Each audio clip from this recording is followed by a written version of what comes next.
Hi everyone, it's Paula O'Sullivan here with my very good friend Judith Shuttleworth. Morning Judith, how are you? Hi Paula, I'm well, thanks. How are you? Good. And we are here to give you another episode of Marketing Conversations with Paula and Judith. Now this week we're going to talk about something that's very, very close to both of us because we love doing it, and it is producing content. It is whether it's a video content, whether it's blogs. Judith, I know you're a big fan of writing and I know you love writing blogs, whereas I don't mind getting on a video and having a bit of a chat. Sometimes it might be a ramble, who knows. But the question we actually want to ask you and we want you to reflect on, and it's something we're going to reflect on in this conversation, are you creating value or are you just producing content because someone told you to do so?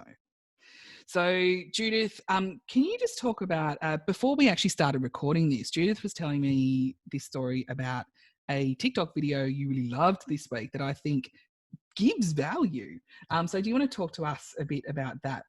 So how you found it, how it made you feel, the fact that you're still talking about it way after the actual event, and the value. I found this funny TikTok that that Jack Black did, who's an actor, and he's a very funny guy. And basically taken off his shirt, and I think he had shorts on and some black cowboy boots, and he had a hat. No, I think the thing that, you first noticed with him, which I was saying to Paula, maybe if he looked like Chris Hemsworth, most people wouldn't be, afraid to take their shirt off or, their clothes on TikTok or on social media. But he's quite a chubby guy, and he is very funny though. So when I saw it, first of all, I laughed. I loved the image. I love the fact that he is just, finger up at everybody. He's going to do what he wants to do, and he doesn't care at all. I mean, I love the whole thing about it. And, I said to Paula, did I look at that and think, oh my God, you're fat? No. I looked at him and thought, this is great. I wish I was this uninhibited and not worrying about how I look, how I dance, how I come across. I mean, it was just hilarious. And I think so many of us, me included, we're worried about how we come across, especially in video. Maybe that's why I love writing, because, I can get my thoughts down and express myself without having to appear or speak or do a video.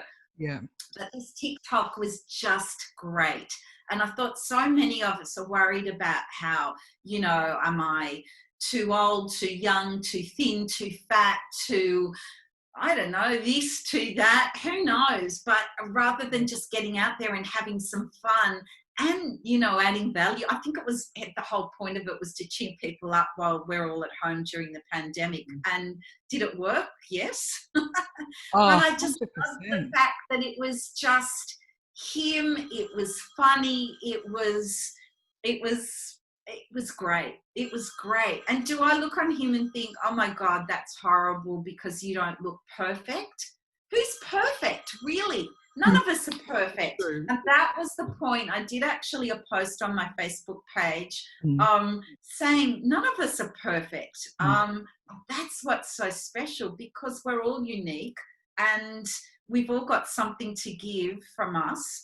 And that's what we should be looking for in our content, to bring our personalities into it, and to, try and get over some of those inhibitions.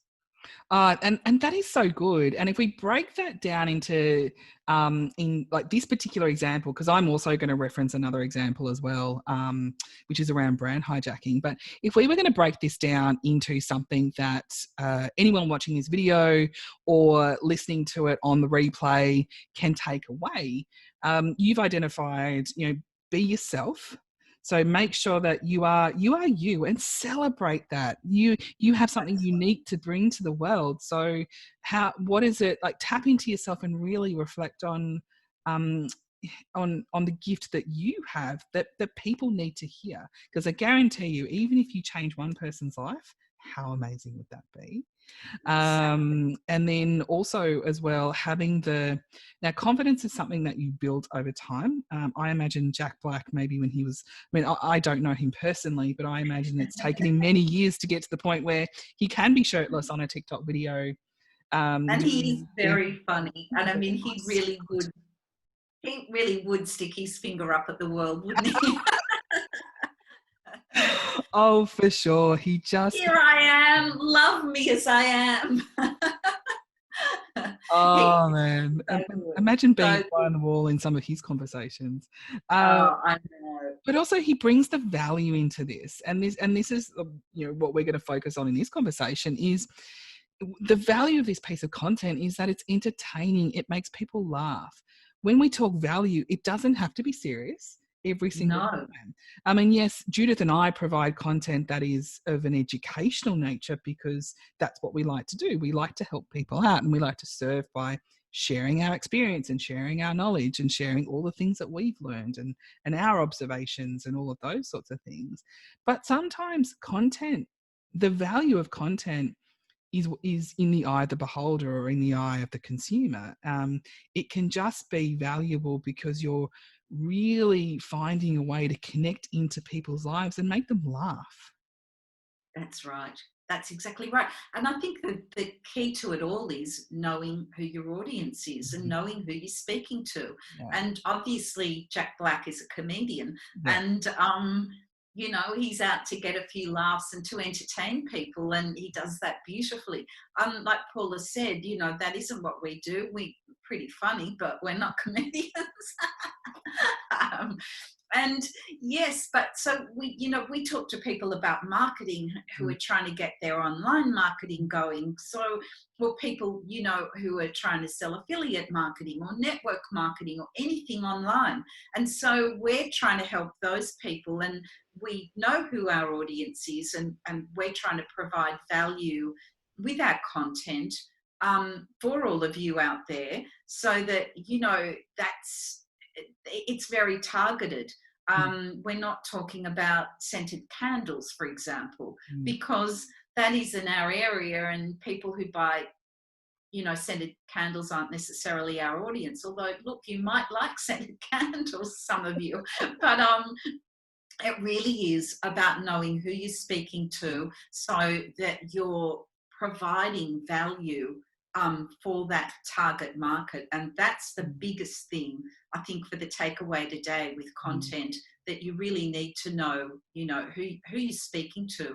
And I think that the second big thing is knowing what your audience's problem is. Mm. So if you're trying to provide value, you're trying to solve a problem for them.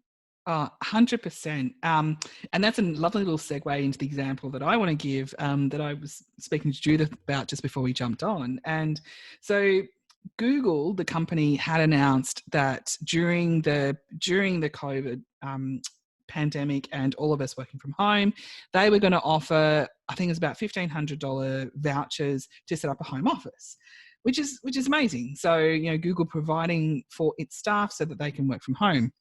Now, whoever the marketing manager is at IKEA needs a massive reward and a bonus for this. Judith's laughing because she knows what I'm about to say. So what IKEA did was they decided to do some brand hijacking. Now, the value in this, again, it's a memorable moment because it is hilarious, and I'm still talking about it, and I saw this maybe 3 weeks ago.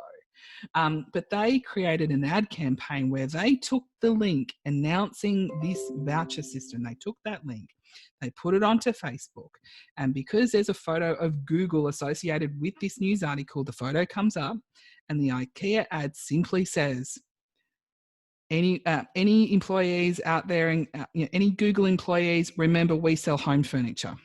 Spend your $1,500 with us. Now, Perfect. it doesn't talk to any particular item. It's not actually taking, and it's not even taking you to the IKEA website. It's taking you to some external random website. But the value in this content is, if I'm a Google employee and I'm looking at this, I'm going, Actually, yeah, I might just go check IKEA out. Um, Exactly. but also, it's not just about Google employees. It's anyone who's been, because I was served the ad. Anyone who was served the ad, they're going to look at this and go, "Yeah, that was really smart." Oh, actually, and by Very the smart. way, I think I need something for the kitchen, or I need a new chair. Exactly. Exactly. So they're probably going to get a lot of sales from that. That was very clever. It was Very very, clever. very, very clever. And so talking to the pain points, like, yes, IKEA has identified an opportunity and a pain point to talk about. But then that kind of triggers into, like, it's something, the value of that content is that it's provided hours of entertainment for me. I just love that stuff. But also the value in it is that it is going to trigger for, because I don't know many people on this planet who don't know who IKEA is, quite frankly. No. Um, No. they're so huge, but the value in it is that it triggers, okay, but I don't need office furniture, but actually I do need to go to IKEA because I need to go and get X, Y, or Z. So That's exactly right. That's exactly right. So it brings them top of mind. and there's the value right there, top of mind in a very, very funny way. And so if we were going to advise people, if you're new to this, like who we've talked about, massive brands, global international brands, and you might think, oh, look, that's just not achievable for me at all. Now, as much as Judith and I like to think we're international, um, we, We also, are international. we are international. We also started with small audiences. We don't necessarily have the presence of IKEA or Jack Black, and to be honest, I think I'd be a little overwhelmed if I did. So, so for you out And there, I'm not about to take my shirt off and dance this morning. well, That may be another whole story, mightn't it? Let's not go there. that might be an X-rated YouTube. Exactly. Um, but Well, I think, Paula, the other yeah, interesting thing out of that is that creating content and creating value doesn't necessarily equal a sale. But at correct, that time, correct. and I think that's why a lot of people, I know my clients, think that there has to be a sale in every, video or blog post or whatever content they're putting out, images on Instagram. But in actual fact, creating value for your target market is also about building your reputation. And building your reputation can lead to sales for something else at another time. And so that's also a very important point, isn't it? Exactly, because if you the one of the biggest mistakes that I see is people wanting to every single piece of content. So what I mean, there's two mistakes. One, people think that they have to be Gary Vaynerchuk and produce 1,000 pieces of content a day. Okay, I'm exaggerating, but you do not have to go and produce 5 Facebook posts, 10 YouTube. Like you just don't. If you are No. not Gary Vaynerchuk, if you are not a full-time content producer, you just don't need to. The difference is that Gary Vaynerchuk is providing value in every single piece of content. Every single piece of content is thought out, it is Yes. strategic, and it ladders up to some sort of objective that he wants to achieve. So only produce content, like don't post something just because. Just don't, because the energy behind that is going to translate into that post. So if you can commit to 3 solid Facebook posts a week, then just do that. But if you can commit to providing value once a day on Facebook, then do that. But don't go and overproduce content because some whiz bang guru expert self-appointed grand poobah has told you so. Just don't. I mean, you and I have seen them out there.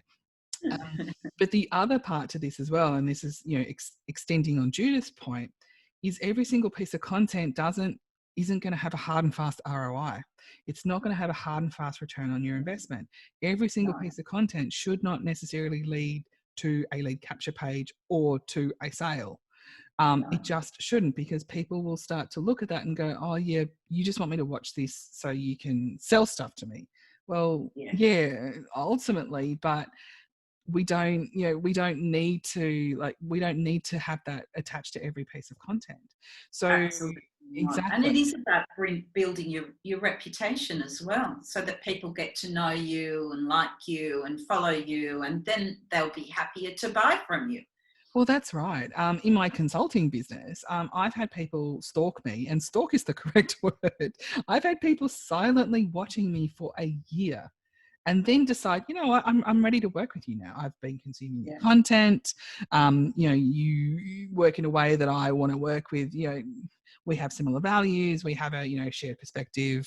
Whatever has attracted to them. Because I deliberately there's going to be strategic content where I'm going to ask if you want this particular if you want to join my email list, great, or if you want this class, or if you want this, whatever it is, but I'm not going to ask for it every single time on every single post across all of my platforms, because that is just going to dilute the value of the content itself. Right. Exactly. And your reputation takes a bit of a hit because you are seen as an opportunist, not seen as someone who is genuinely there to serve. And I think for me that's the real difference. So Judith, how do you think people watching this video who are either starting out or who are a little bit scared, there's some fear going on for them, about really putting themselves out there, or also don't understand the value that they can give, where do you think they can start? I think they just have to start off slowly with whatever platform or media that they're comfortable with to get going. So, if you prefer writing, then try and do it, around posts and blog posts and maybe, Facebook updates and things like that. And then gradually get into some other stuff like video or dancing on TikTok or whatever, floats your boat. But I think, just start off, look at your target audience. Hopefully you've already got a website or a blog or something happening. Make sure you've got Google Analytics on it or some kind of analytics so that you can actually look to see where your audience is coming from, gender, male or female, age. Your analytics will give you information like that. Or if you're on Facebook, who are your followers? Where do they come from? Which countries do they come from? Do you know any of that? I mean, you should try to know that. So obviously posts that are going to be going to, young girls may not be interesting to older men. So I guess it just depends who your target market is.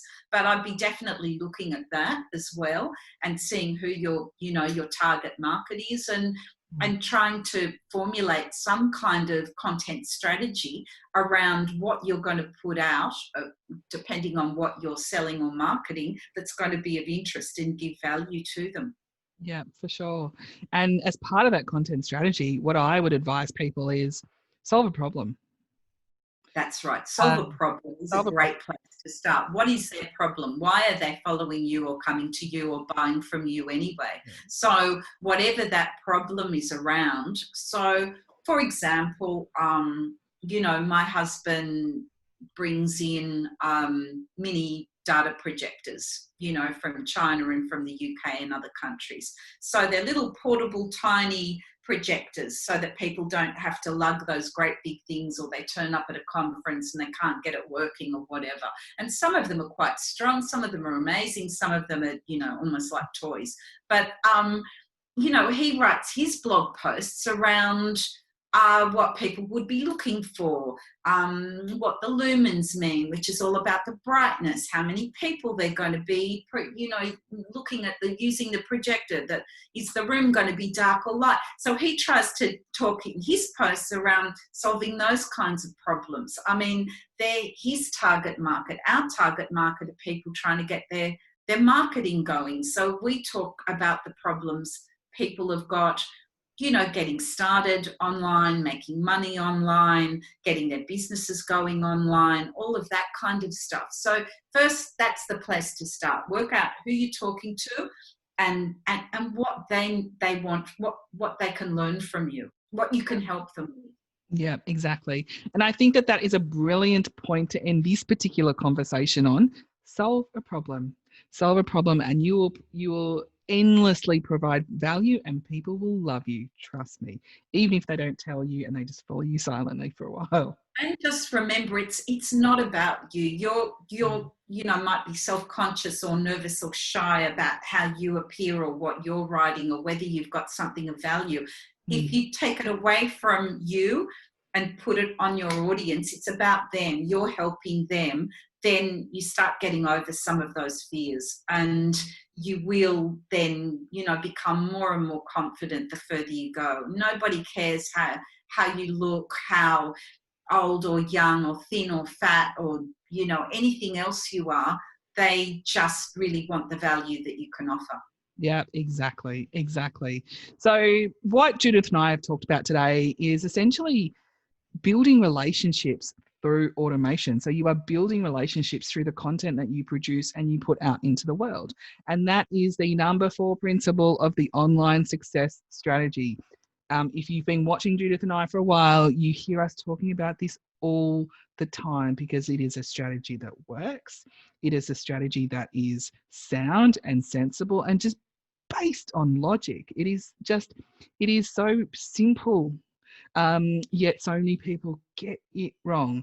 But if you really want to understand what that strategy is about, because Judith and I are using it, Judith and I are also learning more about it. We have a class that we've both been through and that we highly encourage you to have a look at as well. It is free for a short period of time, so you can sign up for it, but you need to watch it straight away. Otherwise, you're going to have to pay for it.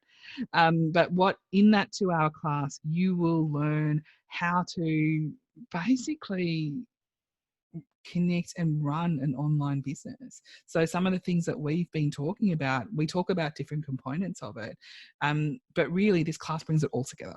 So it will be an amazing 2-hour investment in your time. And I know, Judith, you've gotten heaps of value out of it as well. Well, I just think it's it's the overriding strategy that all the top marketers use, but usually don't share. Yeah. And it's got everything in it that you need for success online. Yeah, everything.